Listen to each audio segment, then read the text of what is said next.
Después de 3 años del aviso de Trunks sobre los androides, los Guerreros Z se dirigieron a esa pequeña isla en la capital del sur. Ahí, número 19 y 20 empezaron a orquestar su plan de derrotar a Goku, primero atacando la nave de Yajirobe e inmediatamente se fueron en contra de unas personas que, dicho sea de paso, entran en el top de lo más tétrico de Dragon Ball. Esta misma situación alertó a Yamcha, que merodeaba la zona. Los androides, desde las alturas camuflajeados, intuyeron que el sujeto que estaba ahí era nada más y nada menos que Goku. Sin embargo, cuando realizaron la inspección, confirmaron que se trataba de Yamcha. Ahora bien, ¿por qué confundieron a Yamcha con Goku? El poder de Yamcha superó las expectativas. A diferencia de Piccolo o Goku, Yamcha, Tenshinhan y Chaos pudieron entrenar por más tiempo en el planeta de Kaiosama, y entrenar ahí equivale miles de años en el planeta Tierra. No obstante, los humanos como Yamcha no suelen tener un aumento exponencialmente alto como los Saiyajin. Además, la mayor parte del entrenamiento no fue más que jugar a las escondidas, ya que Kaiosama se dio cuenta que Piccolo y los demás no tenían un potencial como el de Goku. Otro punto para destacar: la investigación del Dr. Gero llegó hasta la batalla contra Vegeta, es decir, el último informe sobre el nivel de Goku fue de 8000 de poder, pues según Gero no quiso investigar el viaje a Namek porque pensó que los 8000 era el límite de Goku. Por lo tanto, decir que Yamcha esté en ese nivel no es tan exagerado. Si antes de su entrenamiento tenía 1200 unidades, para después aumentar 6 veces más su nivel, cumple con los estándares de un humano en Dragon Ball, sobre todo cuando en la saga de Moro, Yamcha y Tenshinhan no pudieron derrotar a Saoyogi, un rival que está por debajo de las 22.000 unidades.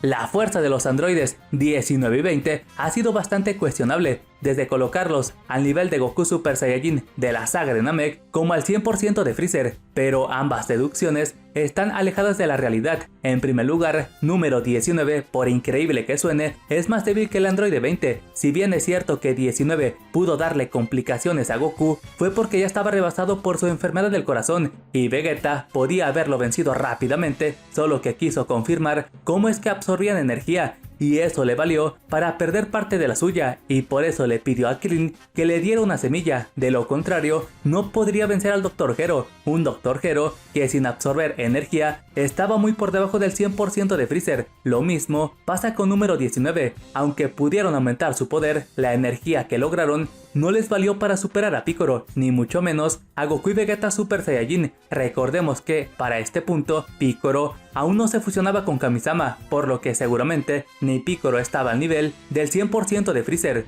Si su investigación llegó hasta la batalla contra Vegeta, es plausible que Gero se haya confiado y que por lo tanto le hiciese pensar que con el nivel que se programó él y número 19 era suficiente para vencer al grupo de Goku. No obstante, olvidó que para un Namek como Piccolo y sobre todo los Saiyajin como Goku y Vegeta nunca estarán conforme con su nivel y siempre buscarán la manera de volverse más poderosos.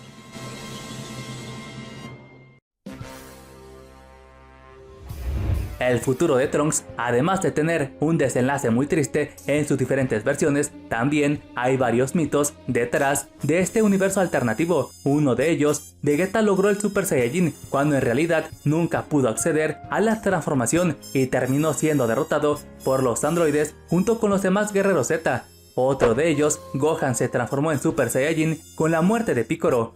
Cuando Bulma y el hijo de Goku fueron tras las esferas, Pilaf y su banda ya se les habían adelantado y usaron ese último deseo para volverse pequeños. De esta manera, y con la muerte de Piccolo, las esferas se volvieron piedra y la posibilidad de curar la enfermedad de Goku quedó a segundo plano, y Gohan se lamentó no solo por la muerte de su padre, también la de su maestro Piccolo, pero nada que lo impulsara al Super Saiyajin. Esa transformación la consiguió más adelante con su arduo entrenamiento. Algo similar sucede con Trunks. En el canon oficial consiguió el Super Saiyajin mucho antes de la muerte de Gohan. Hablando del hijo de Vegeta, otro tema donde él es el protagonista es sobre su espada. La última película de Dragon Ball Z nos sugiere que Tapion fue quien le dio la espada. Incluso Trunks sale al final de la película, pero no tiene ninguna relación estos dos universos alternativos. De hecho, la espada era un arma común durante el vaivén que vivió ese mundo durante la época de los androides 17 y 18.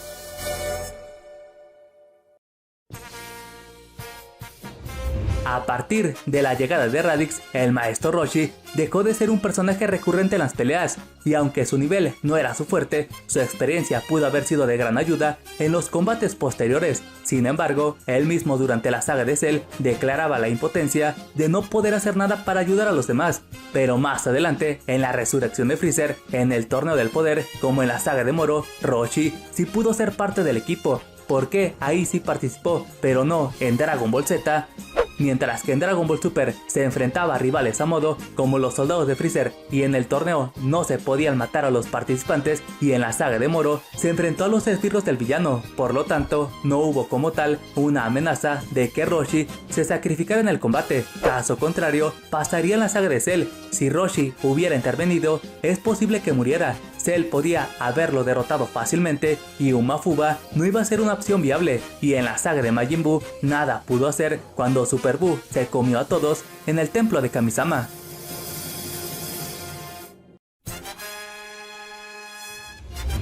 Cell es un androide creado artificialmente por la computadora del Dr. Gero. Para este experimento, el Dr. juntó las células de Freezer, el Rey Cole, Piccolo y Goku y Vegeta, y sería precisamente la célula de los Saiyajin que lo harían increíblemente poderoso. Cuando se presentó ante Piccolo, le presumió que no solo era capaz de hacer un Kamehameha, también, si se lo propusiera, sería capaz de realizar una Genkidama. Sin embargo, esto también ocurre con las transformaciones. Existe una mala interpretación con las auras de los personajes, especialmente con la de Cell, la cual, dicho sea de paso, en el anime es muy similar a la de un Super Saiyajin, pero como mencionamos hace un momento, el bioandroide es un ser artificial, es decir, completamente diferente a un Saiyajin. Por esa razón, no podría obtener las transformaciones ordinarias, ni mucho menos la forma Osaru. De hecho, tampoco es posible que reviviera, ya que no tiene un alma, y por lo tanto, no podría hacerlo. Eso explicaría el por qué en Super Hero optaron por crear otra versión de Cell.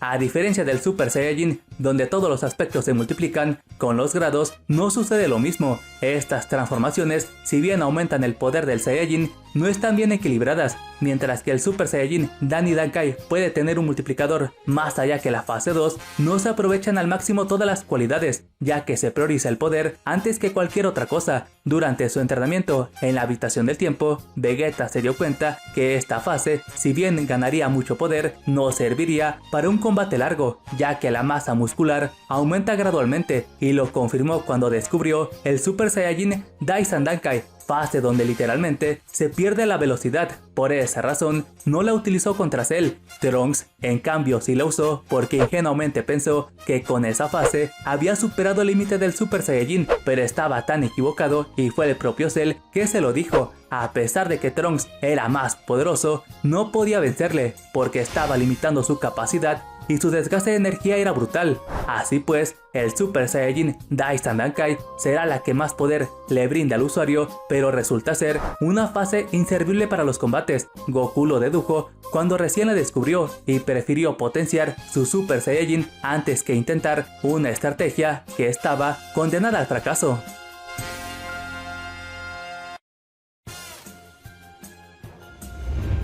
Tras la destrucción del laboratorio del Dr. Gero, Krillin y Trunks lograron obtener los planos de los androides, y cuando Bulma y su padre los analizaron, lograron replicar el control que los desactivaba. Aunque no se dice explícitamente en la serie, es posible que Bulma haya mejorado ese control en cuestión de su alcance. Le comentó a Krillin que para desactivar a los androides tendría que estar por lo menos a 10 metros de distancia. Anteriormente se vio que el Dr. Gero se tenía que mantener a una distancia aún más cercana para desactivarlos, así que el control que Bulma construyó incluso era mucho mejor al original. Sin embargo, todo ese esfuerzo se fue a la basura cuando Krillin decidió romperlo, y fue precisamente esa decisión que le dio la apertura a Cell de encontrar al número 18. Con un Vegeta de su lado para conseguir la perfección y un Taioken, Cell pudo finalmente lograr su tan ansiado cuerpo perfecto. En tanto, ni Krillin ni 16 pudieron hacer algo para salvar al número 18. Es importante mencionar que Trunks nunca tuvo una opción viable de derrotar a 18, ya que en el manga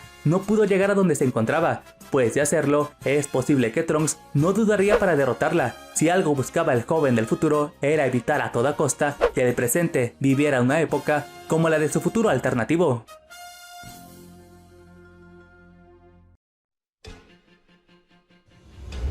La razón principal del por qué Cell viajó al pasado fue porque no pudo encontrar a los androides cuando la computadora terminó de procesarlo. Sin embargo, al término de la saga fue cuando Trunks pudo derrotar a los androides en su futuro. Uno de los puntos clave de la saga de Cell fue precisamente la creación de varios universos alternativos. Todo esto a raíz de los viajes en el tiempo de Cell y Trunks. De hecho, se dice que el primer Trunks, aquel que destruyó a Freezer, es el que Cell terminó matando para viajar al pasado. Ese Trunks es posible que haya descubierto el punto débil de los androides y pudo desactivarlos, y cuando estaba a punto de viajar al pasado para avisarle de la situación a los guerreros, Cell lo increpó y terminó con su vida. De esa forma, en ese universo alterno solamente quedó Bulma, siendo uno de los mundos más tristes de Dragon Ball, aunque el que salvó Trunks de los androides y Cell tampoco se queda atrás. Con la llegada de Black y la determinación de Zenosama, desapareció para siempre.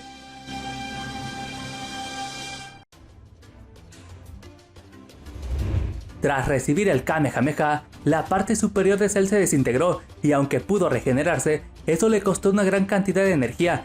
Goku, al darse cuenta que su poder era menor que el de Cell, decidió rendirse y darle paso a su hijo, pero antes de iniciar el combate, le dio una semilla a Cell. Esta semilla le hizo obtener un Zenkai. La respuesta es un rotundo no. Cell recibió mucho daño con el Kamehameha, pero no estuvo en riesgo de morir, por lo tanto, no aplica la condición para recibir el Zenkai de los Saiyajin. Lo que sí pasó fue que recuperó las energías que perdió durante la batalla contra Goku. Cell pudo aumentar su poder cuando se regeneró de la autodestrucción. Su mejora fue tan alta que no necesitó de número 18 para volver a su forma perfecta.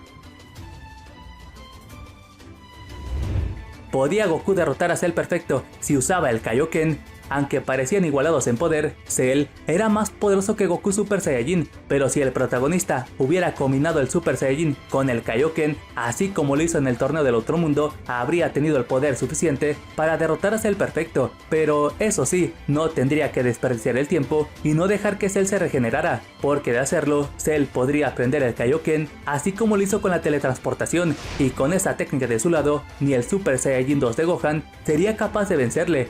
Al tener las células de los Saiyajin, así como la de Freezer y su padre, el bioandroide perfectamente puede ir más allá de duplicar el Kaioken, y de existir este escenario no habría ningún rumbo para los guerreros Z.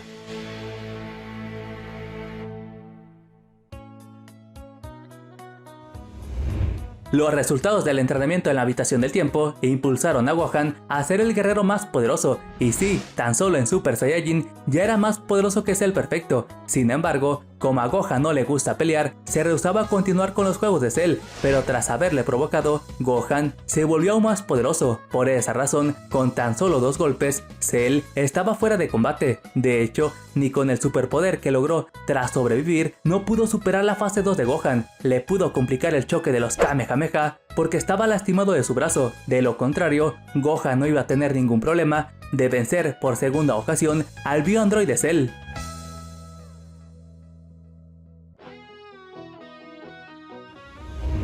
Con tan solo un golpe, Gohan fue capaz de vencer a los 7 Cell Juniors, unos Cell Juniors que no eran tan débiles como lo hacen ver este tipo de escenas. Todo lo contrario, los Cell Juniors tienen la misma fuerza de combate de Vegeta y Trunks, ambos recordemos con 2 entrenamientos previos en la habitación del tiempo. Para Gohan fase 2 no representó ningún problema acabar con cada uno de ellos. Por si fuera poco, en el manga lo hace de una forma más feroz que en la serie. Para sorpresa de muchos, los Cell Juniors, esos que Gohan había derrotado, volvieron en la saga del torneo. En un capítulo extra se midieron contra Goten y Trunks, pero cuando notaron que ellos eran guardabosques, los dejaron en paz, pues 17 los había entrenado para que no atacaran a los trabajadores de la isla, y ese mismo entrenamiento explicaba al mismo tiempo el por qué 17 se volvió tan poderoso, pues de entrada ellos eran más poderosos que él. Aquí es importante mencionar, los 7 Cell Juniors aplicaron la habilidad de su padre. Mientras su órgano central no fuera destruido, pudieron regresar a la normalidad. Como dato extra, es posible que no crezcan porque al tener la célula de los Saiyajin, estos tengan la misma peculiaridad de esa raza, mantenerse pequeños durante 15 años y después de ese tiempo dar ese estirón sorpresivo.